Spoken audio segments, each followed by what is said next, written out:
Christmas, right? And happy holiday. Happy holiday, but Merry Christmas, you don't hear it anymore. We don't hear it. So this is all about Christmas and having a good holiday, and that's what it's all about. Do you ever notice you don't hear that anymore? It's very sad.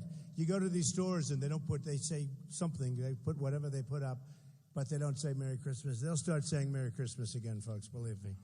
Believe me. So you probably saw what happened yesterday with Fox, right? Did everybody see? So we had the debate. I had one guy come at me with sound bites from his pollster. It was so sad to watch him. So sad. Bush. No, it was just sad. I mean, it's like close to incompetent. You look at that, it was terrible.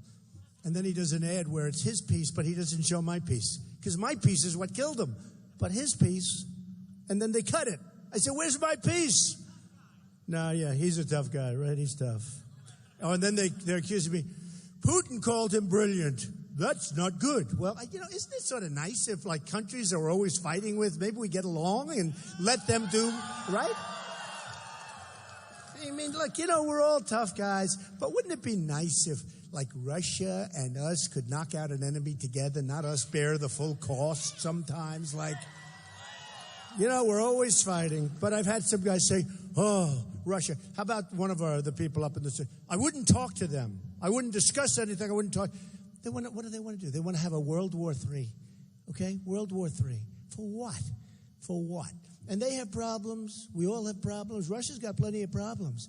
But I'll tell you what, if Putin likes me and if he thinks I'm a good, smart person, which, I hope he believes it, I am. Actually, he's right. I am brilliant. You know that, right? But you know what? If he says something positive, that's a good thing. That's not a bad thing. They try and turn it around. And it's not to be turned around. This is good. This would be a great start if you think about it. The money we spend on fighting everybody. And we have to rebuild our country. It's so important. It's so vital. We have to rebuild our hospitals and our everything. Our roads, our airports. Our country's a mess. Our bridges. Did you see a report? 61% of them are in trouble. What does that mean? You're driving across and it collapses. And that's been happening. Yeah, give it to... he's been very nice to me, so I won't repeat your remark. He's been one of the ones very nice. Actually, I've had a number of them. They've been very nice to me. But every once in a while, they have to get aggressive because they have to pick up ratings. So Fox, we all respect Fox. And they came out with their big poll last night. And they have Trump at 39, up 11 points. So it went up 11 points since the debate, 11. And I said to myself, I wonder, do they ever give me credit on these debates? Because we've had the debates, and every online poll, there are, I think, 11 of them. I had them, I gave them to everybody. But every online poll has me winning by a lot. And then you go on, television, well, Trump was okay. He was all right. But then you see that the big one, I go up by 11 points. That's a lot. And that's a lot. So we're at 39. Cruz is second at 16. Then you have, I think, quite a bit lower as others. I mean, I won't go through the names, but you get a lot of people. And then you have a lot of them in the single digits. And then you get down into the zero territory, close to zero. Very close to zero. That's Bush and others. He's an embarrassment. Then you have CNN. So you have CNN, 36 to 16. Think of that. 36 to 16. Then you have Washington Post just came out. ABC, Washington Post. Trump, 38, second, 15, third, 14, fifth, 10 or whatever. Monmouth poll. Oh, listen to this one. You love this. And they always look at all those people back there. They're terrible human beings, I'll be honest with you. No, some are really good, actually, but many are terrible. And they're very dishonest people, I have to tell you. I mean, the failing New York Times, I got to tell you, they wrote a story. We have got such an incredible ground game, but you're only going to learn about it on February 1st, But we have such a great ground game. But they write these stories, and it's so nasty. And it's always the same people writing. So here's the New York Times. They're failing as a paper, failing badly. New York Times buys the Boston Globe. They spend $1.3 billion to buy the Boston Globe. They sell it for essentially nothing. They got rid of it after years. They spent hundreds of millions of dollars in it. They computerized it. Oh, great. They brought it up to standard.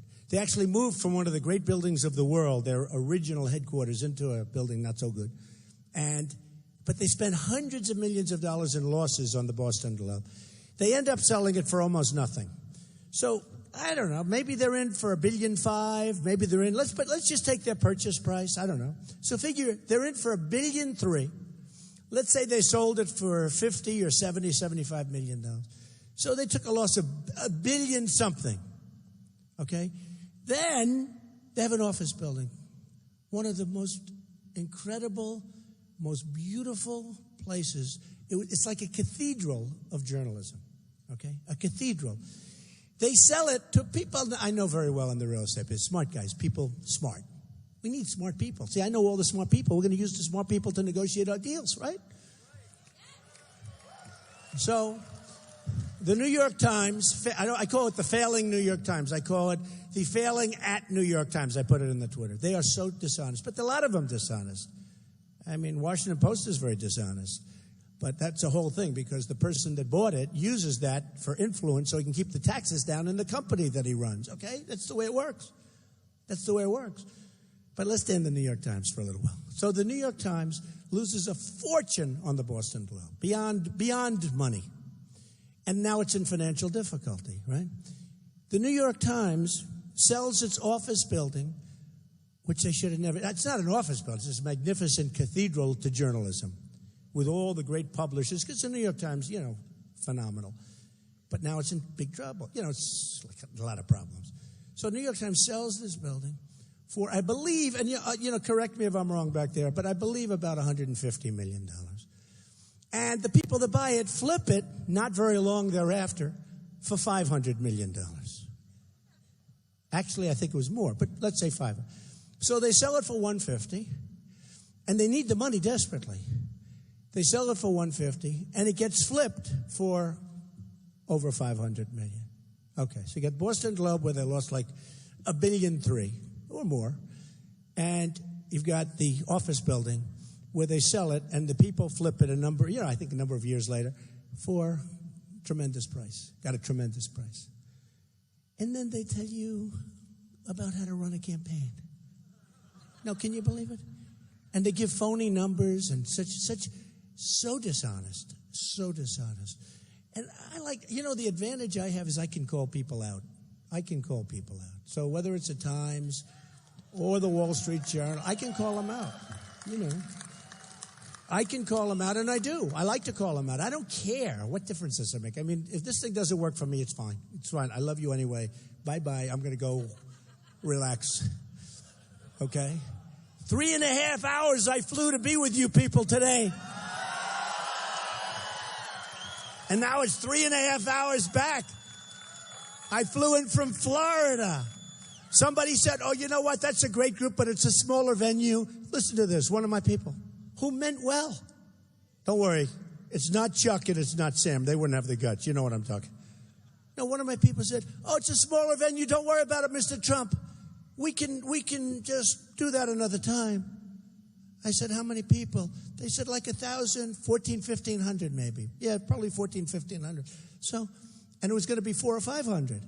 So, but we have a lot more people than they, because it's, it is a beautiful place, by the way. But they said smaller venue. I said, I can't, right? Beautiful. I like it. No, I like it. It's even got good sound. We go to some places where I'm screaming into a mic because the sound is so. But they said, Mr. Trump, don't worry about it. We'll call the people. We'll tell them they'll come. We'll come another time. I said, are they expecting me? Totally. I said, I'm coming. Are you crazy? I can't do that. I can't do that. So I told you the story of the New York Times. Their headquarters building a disaster. They're thinking a disaster. And then they write articles telling me this and that and that and that, And I've made a fortune. I've made a fortune. And the reason I tell you that, I made a lot. I never in my wildest dreams ever thought I was going to make what I made. Billions and billions of dollars, the best assets, very little debt, tremendous cash flow.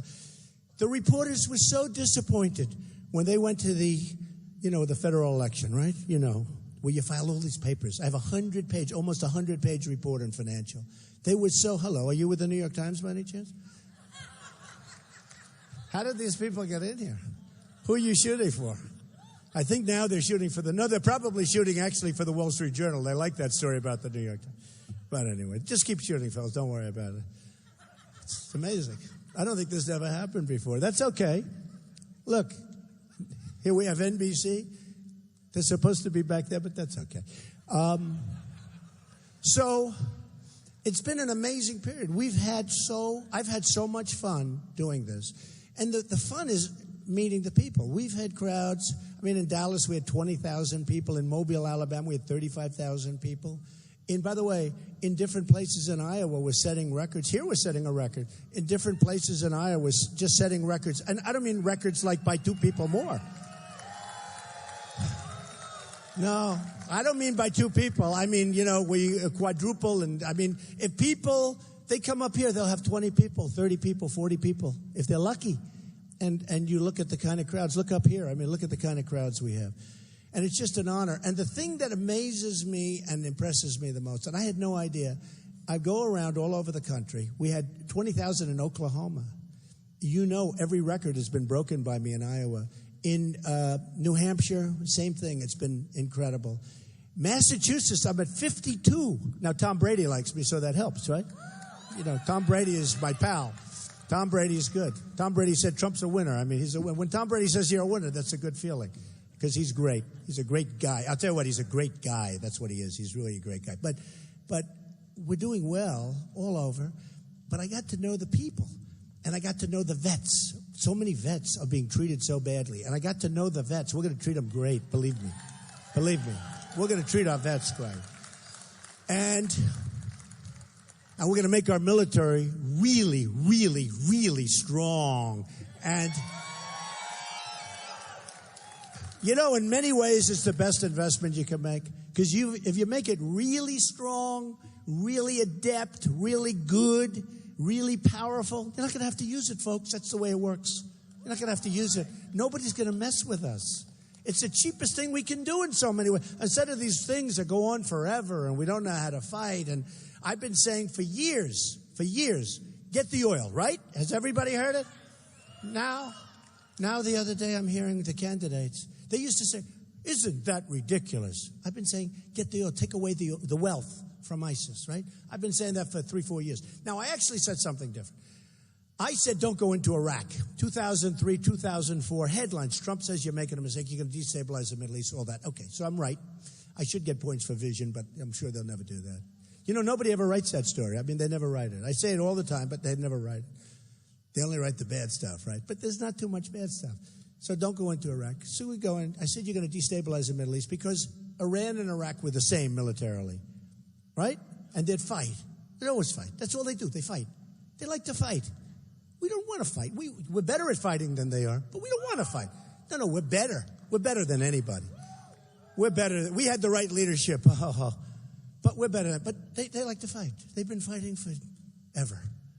And they go 10 feet this way, 10 feet that way, 10 feet this way, 10 feet that way. They take a rest. They rest for a couple of years, then they start again. They were the same. Remember Saddam Hussein, he used the gas, and they complained, you're not supposed to use gas. They used gas. Okay, after a little while, they stopped. They held each other in check. And I said, you know what?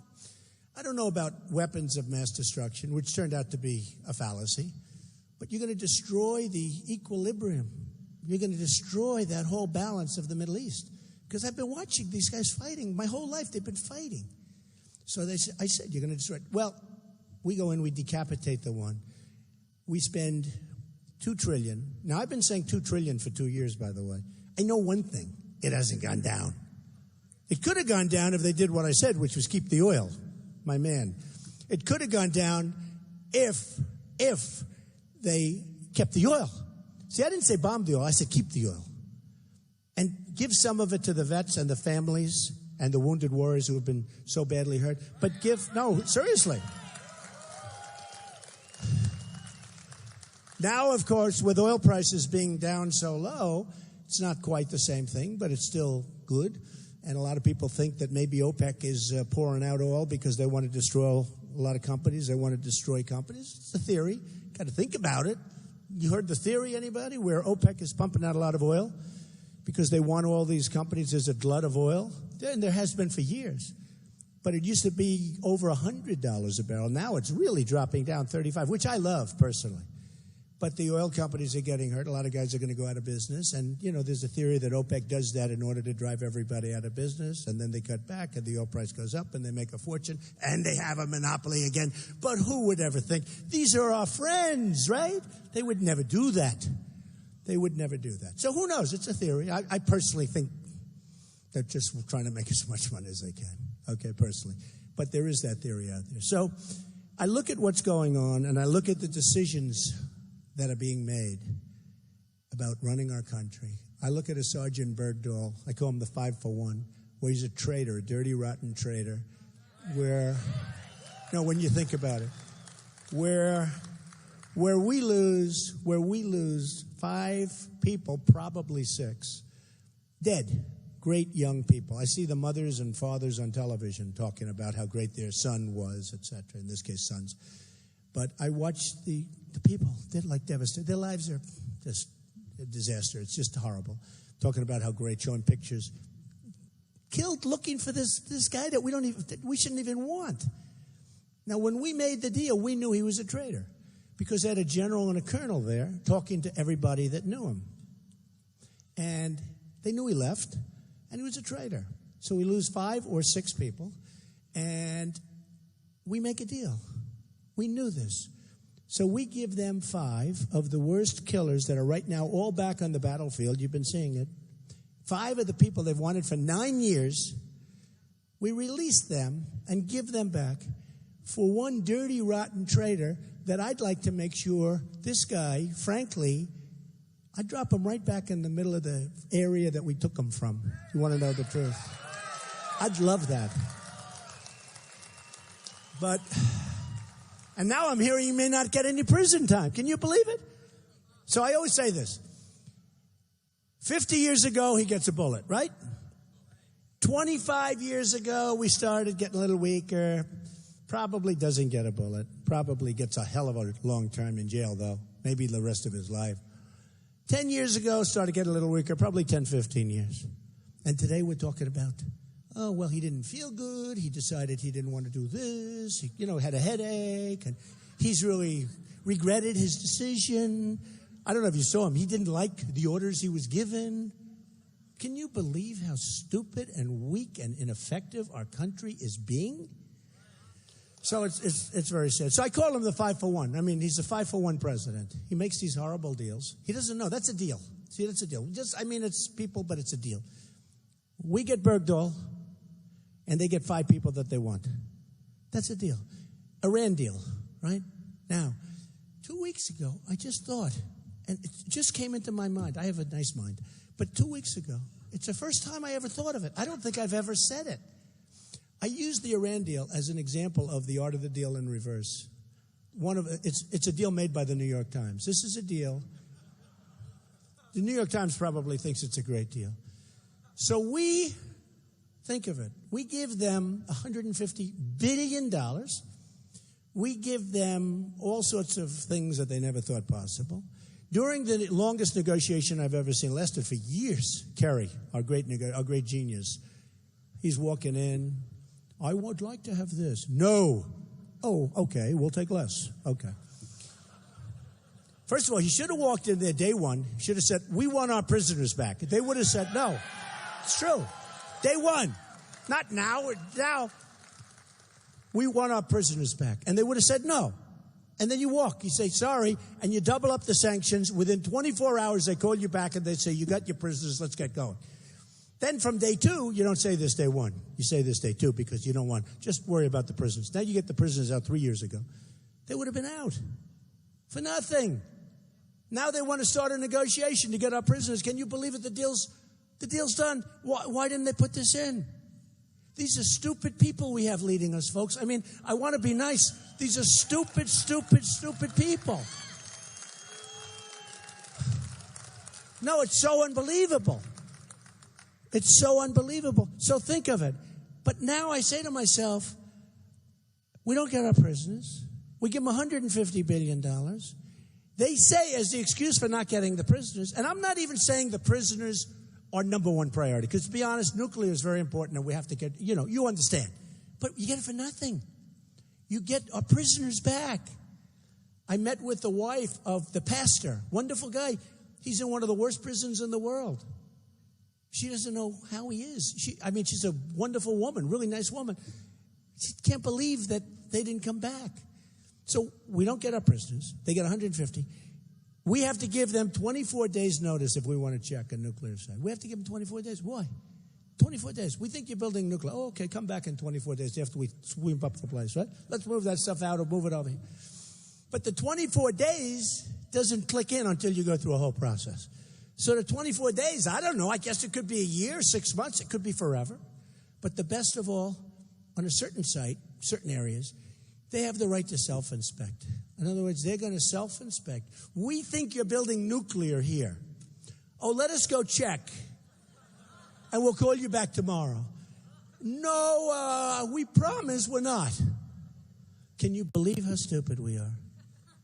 How stupid. And Obama put down as one of his achievements the deal with Iran.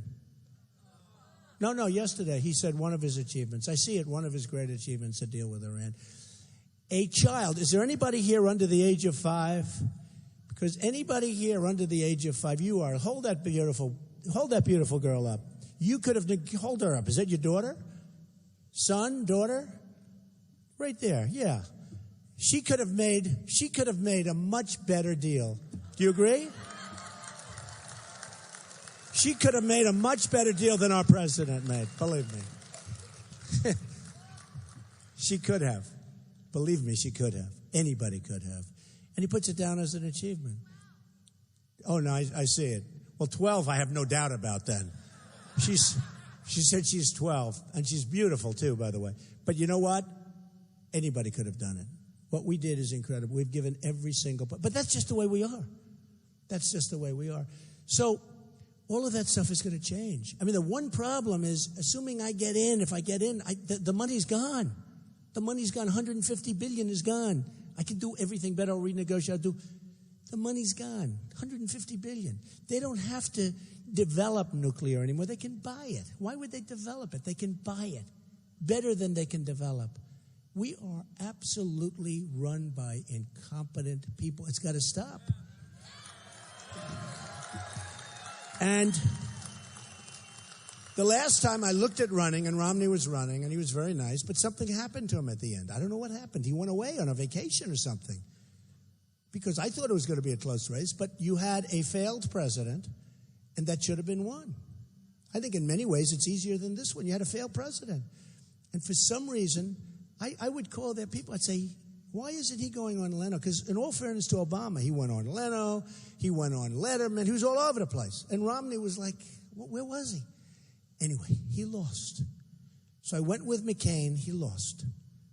I went with Romney, he lost. They both lost. And this time I said, we're going to do it ourselves, folks. We're going to do it ourselves together. We're going to do it ourselves. We're going to do it. It has to be done. It has to be done. So anyway, let me talk about Iowa for a second. You know, I'm for ethanol, okay, and I think I'm like the only one. There aren't too many people, but I was with them the other day, and they are great people, and they're doing a great job, and they're employing a lot of people. And other people are for other forms of energy. And if they're from Texas, I'm not blaming them, but that's the way politics works. But I think you people are going to be for me, okay? But in Iowa, a couple of ethanol people. In Iowa, we have CNN, right? 33 for Trump, 20 for Cruz, who's in second place. In the Quinnipiac poll, we have 28 for Trump, 27 for Cruz. In the PPP, I'm leading in that one, just came out. PPP, Public Policy Polling, very good, very respected. I'm leading in that one, too. And the only one I'm not leading in is a stupid Des Moines Register. What a...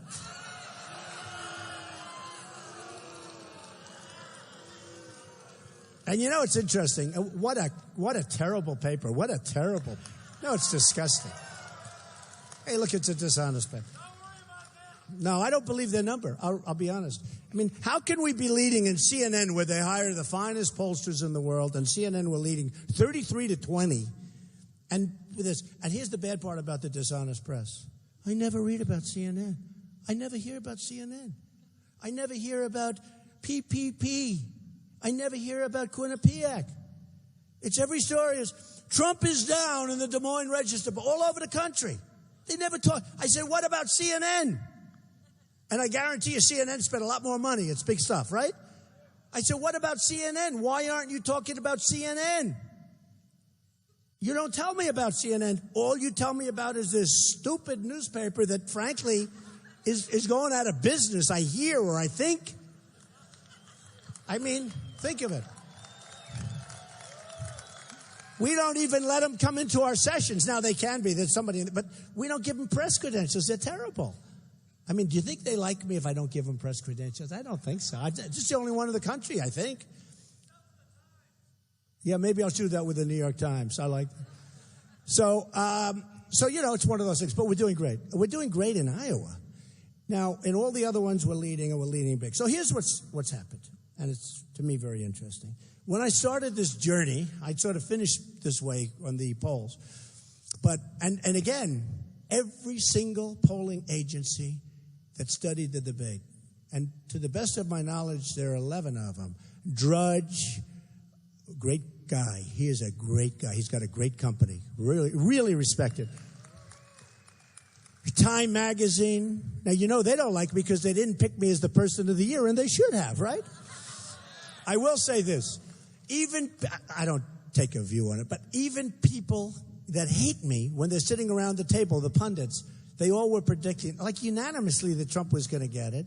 And instead, Merkel got it from Germany. And what has she done for Germany? Germany's a mess. She's ruining Germany. They should have spent the same money on doing a safe zone someplace in Syria and stop this migration. And by the way, they're not coming here. They're not coming here. Believe me. They're not coming here.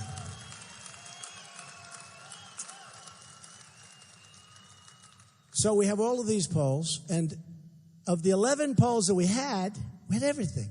Slate, we had guys, PBS, public broadcast, all of these great, and I won every single one of them. And then I watched television. Trump was not as good tonight. He's off his game a little bit tonight. I said, but I won every poll. And then most people said that was my best performance. Bush was easy because, he was just feeding me the stuff that it was written out for him. Here, Jeb, memorize this line and say it. And then I said, I have 42 and you have 2. And you started here next to me, and now you're down there, and by the next time you'll be off the stage. Right?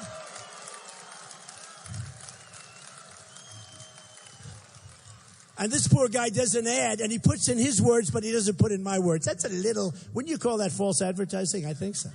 So anyway, it's been amazing. But when I started the journey, and it's been an amazing journey, because it takes guts to run for president. I will say that. It takes guts. It's not easy. And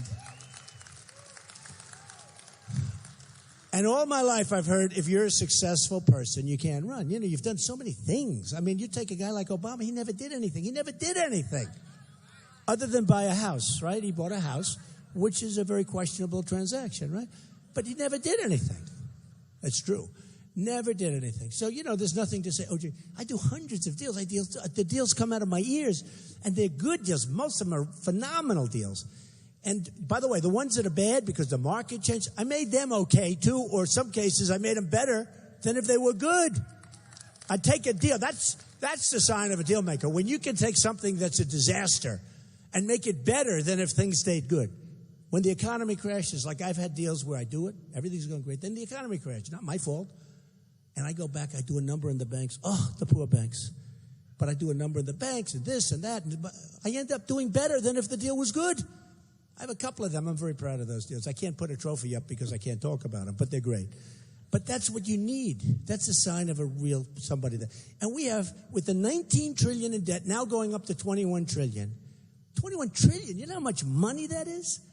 And here we are, and we have somebody that says, Donald Trump is brilliant. Donald Trump is good. Donald Trump is a leading candidate. He feels good about me. I feel, frankly, good about him. I think that we can do things with Russia that are to our advantage, not to our advantage. It's a mutual advantage. And then I have people. Now, they're jealous as hell because he's not mentioning these people. He's not going to mention them. So they're jealous as hell. So a couple of them came out with, oh, well, you don't want to be friends. Oh, no, we don't want to be friends. No, we want to spend another $5 trillion continuing to fight. We got to be smart. Now we got to really be smart because we don't have money anymore. You know, we're a poor nation. We're a debtor nation. And we could be on a bubble, and that bubble could crash, and it's not going to be a pretty picture. You know, the market's gone down big league the last couple of weeks. But we could be on a big, fat bubble, and if that bubble crashes, it's a problem. By the way, when I got on the plane today in Florida, I have children that are fantastic.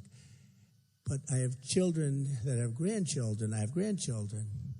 And Don, my son, said, Dad, I'd love to go with you. I said, really? Oh, long flight. He said, no, I'd love to go. Can I bring 2 of the kids? And he did. So could I ask? And by the way, he's a big Second Amendment guy. He's a big hunter. He's a big NRA guy. So am I, by the way. So am I. He's a great marksman. He's a great shot and really knows. And he does some business with some of the folks over here. Where's those guys? Such a great gun company here. But Don, come on up. Don and my grandchildren. Come on over here, Don. Come on. This is Kai, and this is Don the third. And this is Vanessa. Vanessa's Don's wife. Say a few words, Don. Thank you. Thank you.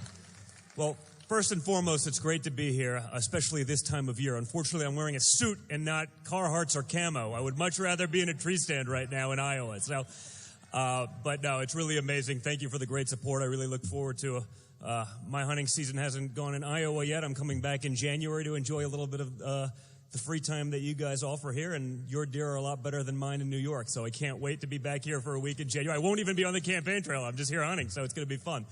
But thank you so much for this. It's great to be here. It's great to see the support you're showing my father. It really means a lot, and I hope you all have a very Merry Christmas. You want to say something?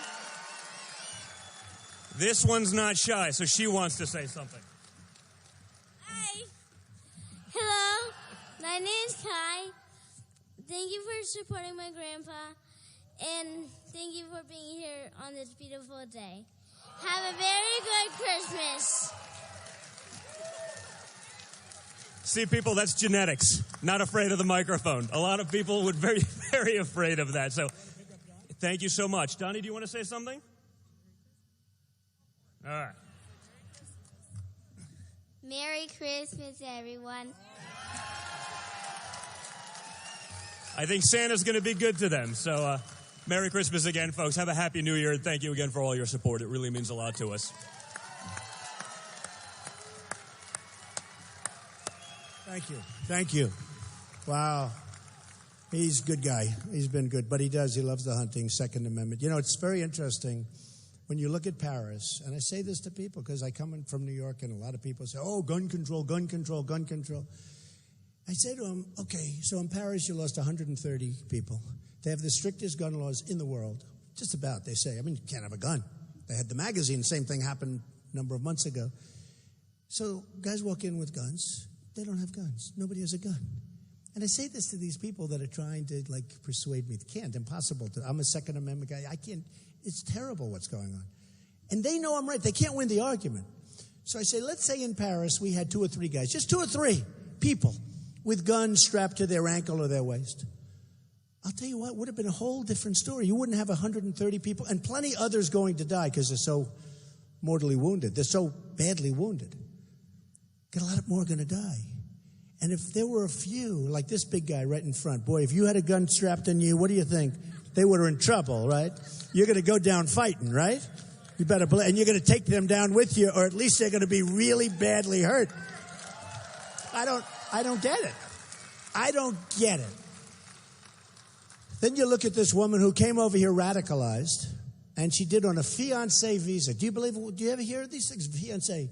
Oh, it's a beautiful couple, lovely. They're going to get married. Isn't that wonderful? Not like this couple over here.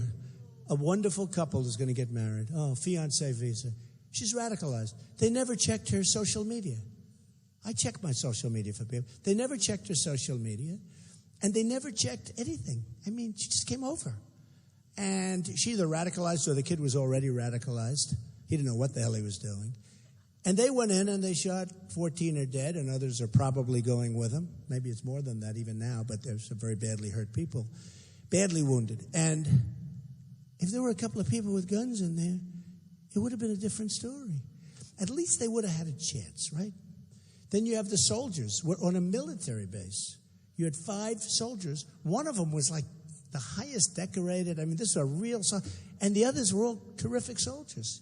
Very adept at weapons, but it was a gun-free zone. On a military, who ever heard of a gun-free zone? We trust these people. Think of it. We trust these people with our lives, and now we have these areas where you're not allowed to have a gun. By the way, first day in office, we end that. Believe me, we end that. First day. And a guy just walks in and blows away 5 great military people that are extremely terrific soldiers. But you can't be a great soldier. You don't have a gun, you don't have a gun. If he's standing there with weaponry, you don't have a gun. I say to my people, I say to these guys, I say, wouldn't it be good if they had guns in Paris? Well, darn, we don't think so. I said, but you don't understand. There'd be somebody to shoot back. The bad guy is always going to have it, okay? You're not going to stop that. I mean, Paris, you can't have it. In France, you can't have it. Tougher than any law you've ever seen. Tougher than anything you've ever heard of. 130 dead. More dying. Not a shot fired back at these guys. And then the press calls the guy a mastermind. The guy with the dirty hat, he calls him a mastermind. They call him mastermind. The mastermind. And then we're worried about the internet taking our kids, and we're hearing about a mastermind. The kids are saying, oh, it's like Robin Hood, mastermind. And I've been lecturing the press on it, because the good thing, I got so much press all the time. I've been lecturing the press on it. I've been saying, don't call him a mastermind. He's not. I'm guaranteed he's a low IQ guy. He's a dumb guy. He puts people in there. They go in together. They start shooting people. What do they do? What do they get? They get nothing. They got killed. That's what they got. And by the way, the French police did a good job. And the LA police did a great job. Our police are not being treated properly in this country. They're not. They're not. And say what you want about France. I think those guys did a great job also. But our police, they did great. They don't get the proper treatment. They don't get the respect that they have to get. And, you see one bad apple out of a whole country. You see one bad apple once every 2 or 3 or 4 months on television. And they get tainted by that. That's a tiny, tiny fraction. Without our police, this country would be in total bedlam. And we have to take care of our police. We have to cherish our police. They're not happy. They're not happy.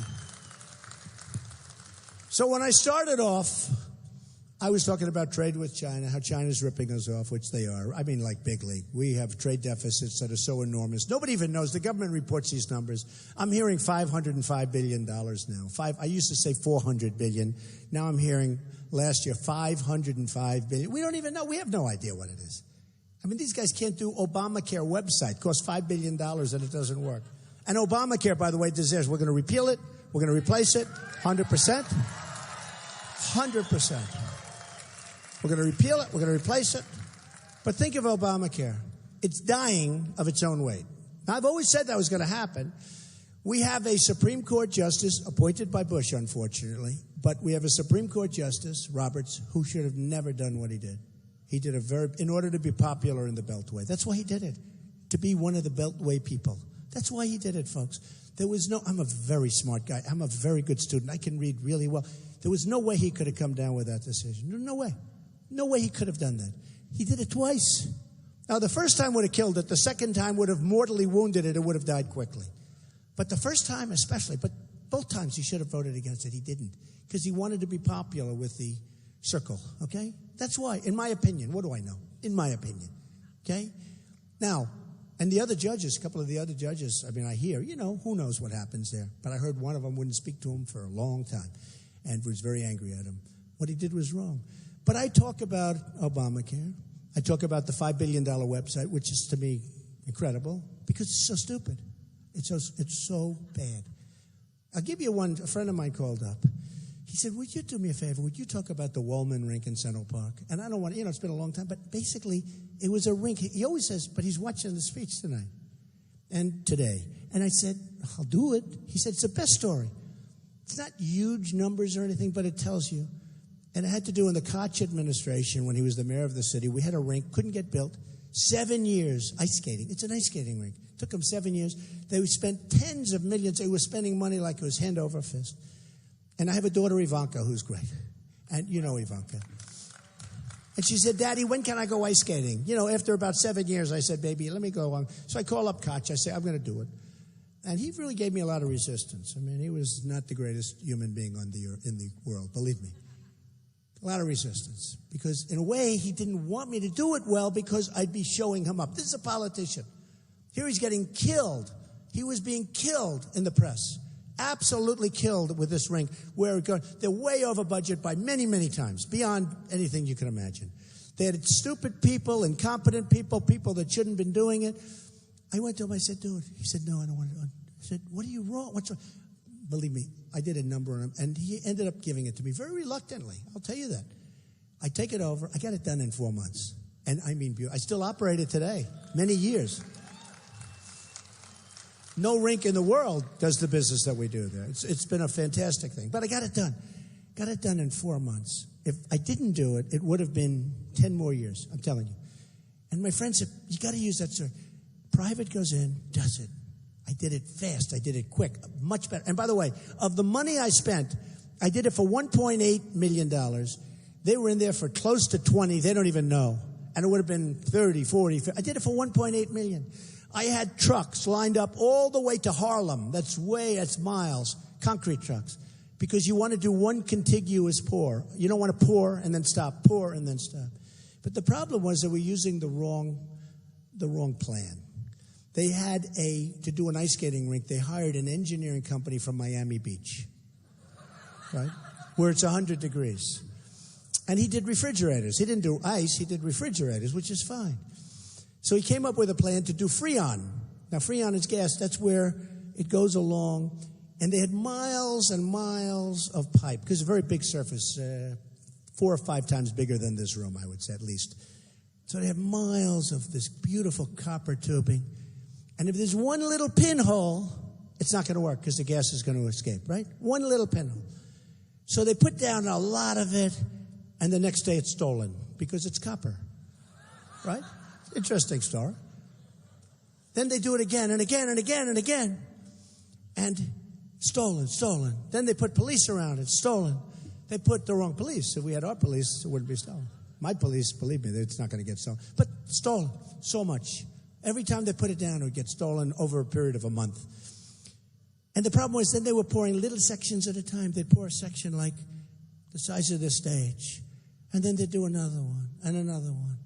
And then it would be stolen, so they'd have to wait till it got fixed. A disaster. And then when it was built, the one side was this much higher than the other side. Now it's water, right? So the one side was like a lake. You couldn't make it cold. But that didn't matter because you couldn't make this side cold either because the pipe had hundreds and hundreds of leaks in it. So they opened it up and they couldn't make ice. And it was a disaster. And I said, look, I'll fix it. And the first thing I did, a friend of mine has something to do with the Montreal Canadiens ice hockey team, right? Montreal, Canada. We can go outside country every once in a while, right, folks? I mean, if you want ice, wouldn't the Montreal Canadiens, as they say, Montreal Canadiens, but wouldn't the Montreal Canadiens be a good team to, call, right? Not Florida, I don't need Florida. They don't make ice in Florida. I know Florida, I love Florida, but I don't want an engineer from Florida. So I called the Montreal Canadiens. Oh, we have a great engineer, we'll send him down. Sends him down. He looks, he goes, oh my God, I can't believe they're using Freon. No, all you want to use is plastic pipe, cheap, and you want to use water. And in the water you put salt. It's called brine. And the reason you put the salt, because the water can't freeze. Like salt water. You don't see frozen oceans too much. Okay? You still do, even despite global warming, you still see, but you don't see too much. Don't forget, Obama says that global warming is the single biggest threat to our nation. Not ISIS. No, think of it. He said that the other day. Global warming is the single biggest threat to this country. I actually just turned the television off. You can't stand listening to it anymore. Okay. Oh, you can't stand it. Can you imagine? Not China, who's killing us economically, and by the way, building islands in the South China Sea and no environmental impact statements. They just ripped that thing apart. But anyway, so I go with the ice. He said, no, you just want hose, and you couple up the hose. I said, what if it leaks? Doesn't matter. It's tied into the concrete because you pour the concrete over the hose.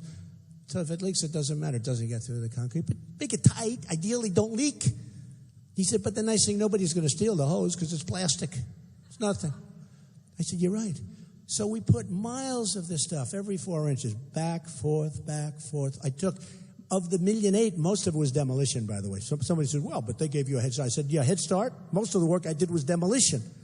I had to take everything out. I had to take concrete that was this thick out. So I took it all out.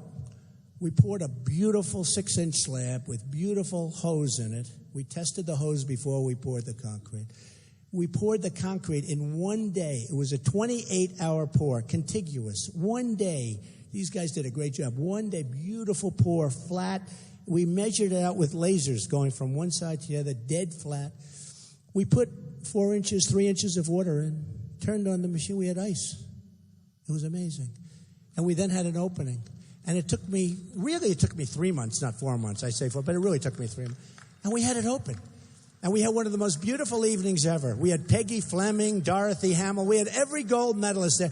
I said, if you had a silver medal, you didn't qualify. Everybody was there. It was one of the most beautiful evenings I've ever seen in New York City. Everybody was there. And we did something great. And we did it fast. It would still not be built. We did it fast. And my friend loves that. He's a very rich guy. He's a very big guy. He said, Donald, that's the biggest story. Will you tell that story tonight? Because I watch you a lot, because look at all those cameras that are live back there with the red lights going. He said, would you do me a favor? Would you tell that story? Because I love that story. Because that story, even though it's not huge money, but it tells you that story is what you do for government. There are so many things we can do for our government. When we see gas stations built in Afghanistan, right? You read about last week the $43 million gas station, and now it's for a different kind of gas. It doesn't work for what they need. $43 million. Does anybody in this room think they could maybe beat that deal? I think so. $43 million for a gas station in Afghanistan. So stuff like this, I'll be cutting it out. But when I started, I talk about trade. I talk about China. I talk about all these places that are just ripping us left and right, where we have these huge trade imbalances with Japan and China and Mexico, both at the border. And we will build a wall, and it will be an incredible wall, by the way. It will be a wall that works. We're going to build it. Illegal immigration, big on illegal immigration.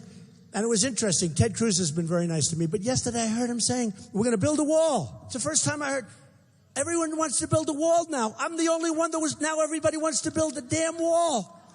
It's unbelievable. No, but Ted yesterday said, we're going to build a wall. And my wife said, because she likes Ted, she said, oh, he just said he's building a wall. They're all saying it now. They want to build a wall. It works. Believe me, just ask Israel. A wall works, okay? It works. So we're going to build a wall, and people are going to come into the country, but they're going to come in legally. They're coming into the country legally. And the great thing about me doing the wall is I know how to build walls. Of the politicians, they don't know how to build. It'll end up being another Wallman skating rink. Believe me, the politicians can't build a wall. But we are going to build a wall. It's going to be a great wall, and we're going to have ourselves a great, great time watching our country heal. And we're going to redo those trade deals, okay? And those trade deals are going to be so good and so strong. And we're going to bring jobs back and all of this. And this is what I talk about. I talk about Ford Motor going to Mexico. I tell you the story, how it's horrible. I talked all about Nabisco moving into Mexico. They're moving their big plant. I say I won't have Oreos anymore. I talk all about these things. But now, since Paris, actually, I've changed a little bit because everyone knows I'm going to do good with China. I'm going to do good. I have Carl Icahn. I have the best businessmen in the world. And women. We have the best. We have the best. I said at the debate, I suggested, we invented the Internet, but ISIS uses the Internet better than we do. So I said, well, we should get our guys who are the best. We'll get the best guys in Silicon Valley. Nobody better than them. They invented it. How does ISIS use it better than us? And they get our youth to go over and become ISIS and kill people. And then we let them back. By the way, this is the other thing. Anyone goes over, joins ISIS, they ain't coming back, folks. They're gone. They're gone. Can you imagine? They go over, they fight for ISIS, they come back totally radicalized, and we let them back in the country because they have a passport. Can you imagine this? I can't even imagine. So during the debate, I said, either I'd knock it out in those areas, which I wouldn't mind doing, and then the audience started going like, boo, a little booey. I said, whoa, I'm talking ISIS areas. We're going to knock out the internet. They like freedom of speech. I said, you deal with ISIS. You want to give ISIS freedom of speech? I don't. Can you believe it? I mean, no, think of it. But forget that. I said what I like better is infiltrating it in those areas. I love that. So we know where they are, what they're doing, everything else. Don't we blow the hell out of them? Okay? So when the polls come out, it's very interesting. I think because of my attitude on the border, because nobody can top me on the border, and good guy Ted, all fairness, all of these guys, Rubio, they're all trying to catch me. They can't catch me. Nobody can catch me on the border. I have that. It's done. When I brought up illegal immigration, when I announced, remember I brought it up. I took heat. Rush Limbaugh is a great guy, said he's never seen any human being take more incoming, meaning the press, than I did. And then he said, and then 2 weeks later he doubled down. He said it's even worse than he said. And I turned out to be right. They had Kate in San Francisco. Sanctuary city's over, by the way. Over. They had Kate in San Francisco, shot in the back by an illegal immigrant, shouldn't be there. They had Jameel Shaw, who's like this incredible guy, football scholarship, going to college, great father, great parents, great everything. Shot in front of his house, walking back home from a deli with a sandwich for his father. For no reason, just shot because the guy wanted to shoot him. And they had so many, the female veteran, 66 years old, raped, sodomized, and killed in California 4 weeks ago. And thousands of other instances, thousands. It's far worse than what you thought. So we got to stop it. Now everyone's trying to come to my side. But when I first announced it, I was like an island all by myself. They were all putting me, oh, it's terrible what he said. Now they realize I'm right. And they're all trying to go over there. So what happens is when the numbers come up, I win on immigration by like 58 or something. I win on the economy by beyond, by many, many times. I mean, I'm like at 57 and the next guy's like at 7. By the way, if you win on safety and economy, the election's over. Let's have it tomorrow. But then they did a thing on terrorism. And I think because of my stance and there's a certain feeling I have that people understand. But because of my stance, and probably because I'm very tough on the border and immigration, illegal immigration, I win on that by a massive amount, like by many, many times number 2. And I'm very honored by it, I'll be honest. The only thing I don't really win on, some people say he's not a nice person, but who cares, okay? Who cares? But you know what? No, they say, some of them say, although my popularity is getting much better, I'm actually a nice person, but I hate to see what's happening to our country. We need competence. We need competence. A woman came up to me, and I tell this story. A beautiful woman comes up to me, probably 60 years old, just a lovely woman. She said, Mr. Trump, I love you and I'm voting for you, but you may not be nice enough to be president. And I said, let me tell you, number one, I'm really nice, and I love people. I love people. But I'm very disappointed in what's happening in the country. But regardless of all of that, this isn't going to be an election on niceness anymore, even if I wasn't nice. This is going to be an election on competence and smartness and toughness, because otherwise our country is finished. It's finished. So what's happened is I used to talk all about China. And we'll just trust me on that. We'll bring all our jobs back. Not all. We got to give them some, right? But we're going to bring back a lot of stuff. And we're not going to lose our jobs like babies. We're not going to lose them to so many other countries. But every country. There's every country we lose to. And we don't win anymore. We just don't win anymore. So all of that stuff, everybody knows I'll be able to handle that. I have the best business people in the world. They're going to go. I'll take Carl Icahn. You take China. I'll name other names. So many people are endorsing me. The business people, the really smart. Those are the endorsements I want. I don't want Jeb Bush's endorsement, honestly. I don't want his endorsement. It doesn't mean anything. He's not tough. He's not smart. I don't want those endorsements. I want endorsements from the absolute best. I want endorsements from the best, the richest, the smartest, the toughest, the meanest. They don't have to be nice. If they are, they are. But I know who they are. And when we're represented by people that are political hacks or donors, they're donors. These are people that give in order to get jobs. These are people that are special interest people, where they give millions of dollars to these crooked PACs. They're crooked PACs. They're all crooked, I think. I mean, they're in here running these elections. They're spending money like it's hand over fist. I'm self-funding. I got to compete with these guys. I'm all self-funding. These people, these PACs are crooked. These PACs are no good. Now, when guys give $5 million to a PAC, do you think they're doing that because they think of the candidate as good? They think of the candidate as a puppet. And if they didn't, they wouldn't give to him. They're puppets, every one of them. And if that person that gave the $5 million wants something, and if the candidate wins an election, and that person wants something that's adverse to the best interest of the country, 100% certain that the politician is going to do the job for the person and not for the country. It's the way that it is. It's just the way it is. And let's not say 100. Let's say 90. Let's say 80. Let's say 70. But what difference does it make? It's the way it is. That's the way it works. And that's why we're in such deep trouble. Because we're making deals for lobbyists. We're making deals for donors and special interests. And we're making deals like the recent deal that was done. Did everybody see the deal 2 days ago? The budget is a disaster. It was done so quickly. It flew through. It was a disaster. It was a disaster.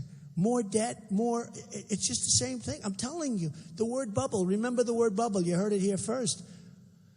I mean, I don't want to sound rude, but I hope if it explodes, it's going to be now rather than 2 months into another administration. Because honestly, you got yourself problems. We're printing money. We have debt like we've never had before. I mean, we're really going to be very soon a large-scale version of Greece. That's all it is. And then they pass a budget like that. I couldn't believe it. I couldn't believe that they did it. And the Republicans had to pass it too, folks. I hate to say. You know, with the Democrats, we know what we're getting. I don't even blame them in a way. But the Republicans are supposed to stop it. They go to Washington. You elect them. Other people elect them, and they're tough, and they're going to go, and they're going to do this. And then they look up at those beautiful columns and those beautiful vaulted ceilings and the angels painted on them, and they're saying, oh, baby, we've really arrived. Do you vote for Obamacare? I do. Do you vote for other things? Do you vote for this horrible budget that's going to put us further in debt? I do. I swear I do. They become different people. They never want to leave.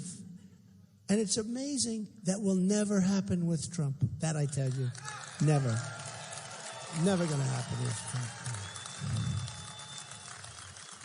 So we started talking about security. We started talking about borders. We started talking about trade and all the horrible deals. And I used to love giving the deals because it was so easy. The excavator, friend of mine, with the whole thing where he buys now Komatsu tractors because the yen has been so destroyed purposely by the Japanese government that Caterpillar could not compete. They couldn't compete. I talked about all of the problems that friends of mine have getting stuff into China. You know, they unload on us, but we don't unload on them. And have to pay tax, by the way. They pay tax. Going over there, you pay tax. Coming over here, no tax. We have such power over these countries because we are the source of their wealth. We built China. They took our money, they took our jobs, they took that base, they took the manufacturing. We built China. We rebuilt it. They've got bridges like the George Washington Bridge. They've got bridges like you've never seen.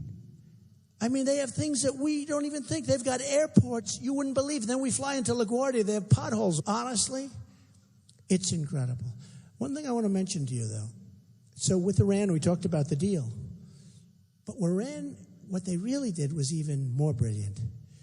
Because we spent the $2 trillion at least, and thousands of lives and wounded warriors and the wounded warriors are the greatest people. I mean, how they have smiles in their faces. They don't have legs, they don't have arms, and they're incredible. They're incredible people. Incredible people.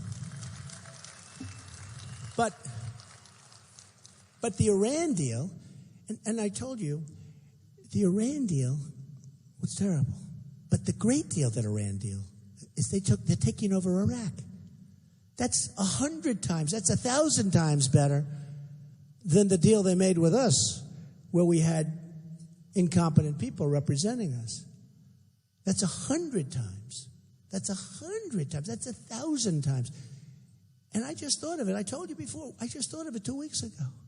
Iran made the deal, and it's a great deal, and it's an amazing deal for them.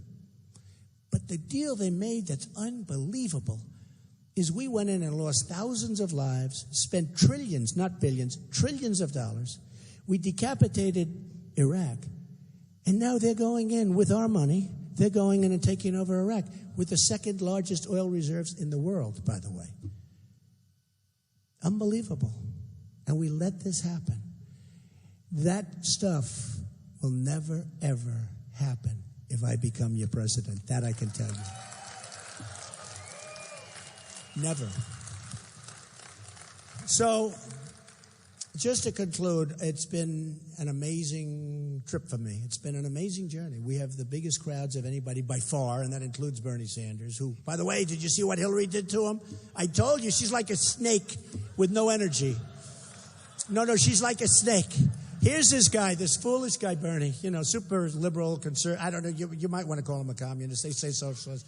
Could be a communist. But anyway, this poor guy's up at the first debate saying, I don't want to discuss the emails. It's fine what she did. He gave his whole thing away, right? Gave it away. And then she zapped him. But he ends up getting back because I think it was only so much he could do. But that just shows you how vicious and disloyal that whole group is. Okay? When is she going to jail? Well, that's a good question. That's a very good question. I mean, honestly, she should not be allowed to run. And in a recent Fox poll, I beat her easily. By the way, she should not be allowed to run. She should not be allowed to run.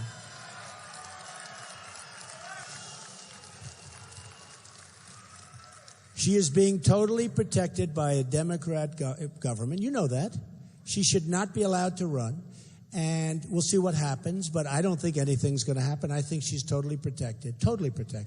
And I think it's a disgrace, okay? I think it's absolutely a disgrace. So we'll see what happens, but it looks to me like she's protected. But I was really watching, but we'll beat her anyway, don't worry about it. And we'll beat her soundly, because she did a terrible job. I've been saying she doesn't have the strength and she doesn't have the stamina, which is true. She'll come here, she'll come to Iowa, she'll see like 4 people around a plastic table, right? They always use that plastic table. I don't know, do they bring it with them from New York? There's a table. But you'll have 4 or 5 people. They're all vetted out of hundreds of people because she doesn't want to get a bad question. And they'll ask little questions. How do you make pancakes? They ask these little questions. And then she leaves. Bye, everybody. Bye. And you don't see her for 5 days. Right? You never see her. She goes away. She goes back home to sleep. She doesn't have the energy. I'm telling you. She doesn't have the stamina. She doesn't have the strength. You need to be president strong. You need strong. You can't play games. You've got all these countries that want to rip you apart. You've got all these insurgent groups. You have ISIS. They want to rip you apart. You can't have somebody that doesn't have the strength, the stamina. You can't have it. You can't have it. She's got to work 28 hours a day. She's got to work 40 hours a day. You got to work all the time. You can't take any rest. This country is in big trouble. You need somebody that's really smart and can really work and has stamina.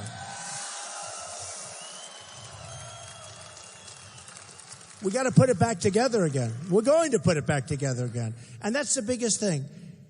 The people are so amazing in this country. And they don't believe those guys. It's amazing. If they believe those guys, I wouldn't be at 42. I say to myself, how can I, they write bad stories, purposely bad.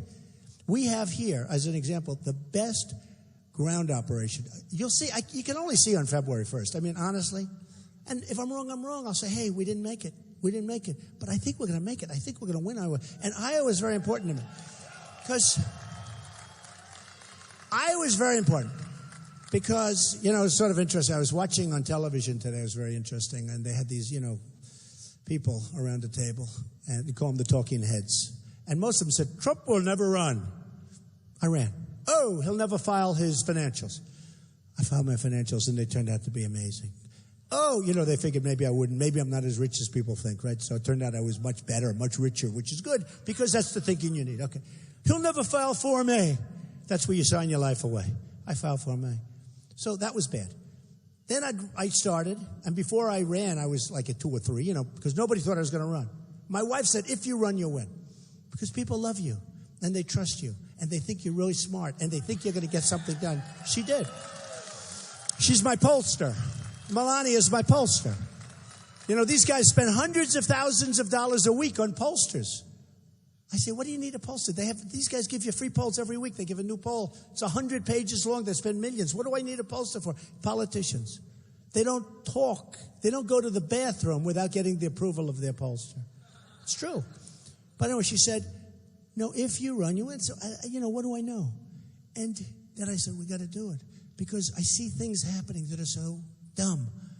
I said, so I'll do it. So I took a deep breath, and I said, I'll do it. So we started. And, you start from practically nothing. And I polled very badly before I announced because nobody thought I was going to run. Even when they said, if Donald Trump runs, people would write back, we don't think he's running. They would say, no, he is. We don't believe him. So, okay. So now I say, the only way I can test it is to actually run. Because they weren't believing when they put in if he runs. And they were saying he is running, and they still wouldn't believe. So, but I didn't know that for sure because I was getting like 4s and 3s. I was down in some of these guys' low territory. I wouldn't want to be there. And if I were in that territory, if I were them, those guys ought to get out because they're wasting a lot of time. They're wasting a lot of airtime. They're not doing good for their brand. They're really not doing good for their brand. They ought to get out. It's time. When you're at like this guy Pataki, he's been at 0 for months. He couldn't get elected a dog catcher in New York. The guy's at 0 for months, and he keeps staying and staying. And it's pretty sad because some of them have missed filings on certain states, major states, because they didn't want to put up the money. When they're at 0, why would you put up money? It's not going to happen.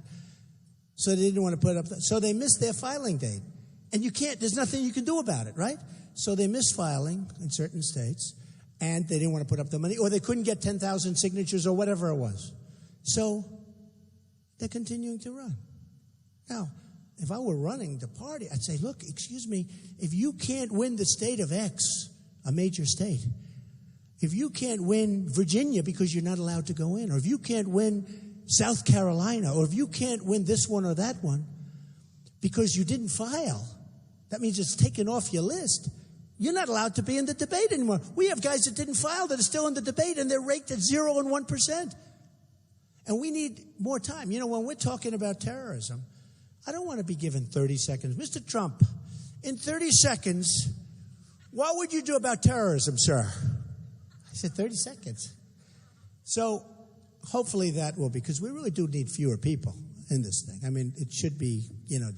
But one of the groups said today, they said, there's 2 paths. There's Trump over here, and then there's like a military path, and then there's another path. But Trump already has the military because the military loves Trump, and they do, and I love them, by the way. So, and then he goes, so there's your mainstream path, meaning your politician, all talk, no action. So they go through, well, you have to win here, and you could be this one, it could be that one, it could be, I won't mention it, but it could be this, that, and they're going to fight. And that was it. Then the last guy said, but it's going to be awfully hard to beat him. He's got some lead. They hate to hear that. I think they hate to hear it because of me, but I also think they hate to hear it because they'd like to keep it closer because it's better for ratings. Maybe that's it, right? But we're going to do great. The Fox debate was the largest in the history of cable television. Largest rating, bigger than NFL games. The CNN debate was the largest audience, 23 million, in the history of CNN. In the history of CNN, they cover wars, they cover the big things, the big events, right? CNN, terrific. Fox, terrific. Largest in all of cable, forever. Largest in the history of CNN. Then the other day, even after we had these number of debates, 18 million people. It was like one of the largest, 18 million. And you know what, you've seen it like before. And they had a massive audience. And by the way, watch the Democrat debate tonight. It's really not the Democratic. They always say the Democratic debate. It's not the named Democrat. It's really the Democrat debate. They always put the Democratic debate. It's not the Democrat. They call it the wrong name because it sounds better. It's good for them. But it's the wrong name. They're not the Democratic Party. They're the Democrat Party. But it doesn't flow as well. So they want to take care of the Democrats. But watch tonight what they get. They'll get very little. They'll get very little. Compared to 18 million people that we got a few days ago. And it was said that if it's Trump against Hillary Clinton, it's going to be the largest voter turnout in the history of this country. And I know that's true. And the reason I know that's true is that when Fox got 24 million, and when CNN for the next one got 23 million, and when CNN, after going through this for a long time, just got 18 million, they can't believe it. Just so you know, the networks never wanted the debates. They used to be like a wasteland. They were forced to take the debates at one time because they had to. Licensing and things like that. Nobody wanted to watch. Now it's like the Super Bowl of whatever. And now everybody wants a piece of it. They want to have more. They're calling, oh, can we have more debates? We want more debates. This was nothing. Now, I'm not saying because it's me, but it is, okay? It's totally. No, it is. I mean, compare those numbers to what it was 4 years ago. It's a joke. That was a small number, and this is a massive number. CNN went in advertising from $4,000 for a 30-second ad to $250,000. Think of that. From $4,000 for a 30-second ad to $250,000 for a 30-second ad. Made a fortune. So, okay, Variety said, they call it the Trump debate. It was because of me. If we win, that's why The Apprentice did so well. That's why Arnold's going to have a hard time. He's going to have a hard time beating Trump. And I'm very happy with Arnold, but I couldn't do the show anymore because of this. And I want Arnold to do well because I have a big chunk of that show. But it's going to be tough. What do you think of Arnold? How will Arnold do in The Apprentice? What do you think? Who do you like better, Arnold or Trump? I had a feeling you'd say it. So anyway, we will have people voting that never voted before. You know, it's always been very embarrassing to our country because we always had a very small vote, a tiny proportion of our people vote. We will have people voting that have never voted before. And I think it was like that person. You better believe it. Good. Oh, he's pointing to you. We're going to have people that never voted before by the millions. It's just going to be like 24 million versus, nobody cares. We're going to have tremendous numbers of voters. No illegal immigrants are going to vote. Okay? They'll try, but we're not going to let them. That'll be the next move. All illegals. You probably saw in California where the illegals want to take over the city council. Can you believe what's going on with our country? Okay. We will have numbers like you've never seen. And I will get a lot of people on the Democrat side to vote for me. A lot of people are going to come across because they're tired of what's happening. And that stuff doesn't poll, by the way. That really doesn't poll. But we'll get stuff on we will have a massive turnout. And they just did a story on this. I think it was CNBC, but they did a big thing on this. Big poll. What will happen if Trump runs against Hillary? They said it'll be, and they did a poll on this, it'll be the largest turnout in the history of elections, and a lot of those people that come out are going to be voting for Trump, far more than 50%. So we're going to win. But we have to get there first. So what you do, and I hope you can do this, February 1st, no matter what's going on in your life, if you get the worst news you've ever gotten, which hopefully that won't happen, you got to get out February 1st. You got to get to the caucus. You got to go out and get it done. You got to go out. We have an unbelievable team here, unbelievable force, and I think it's going to be an amazing evening. But you got to go out. You got to say, "Gee, I don't want to watch that pro." You don't have a little period of time. That's what makes the caucuses so tough. You have that little window. But I hope you can go out because I promise you one thing. I will make America great again. Okay? Thank you. Thank you all. Thank you very much. Thank you. Thank you very much, everybody. It's the most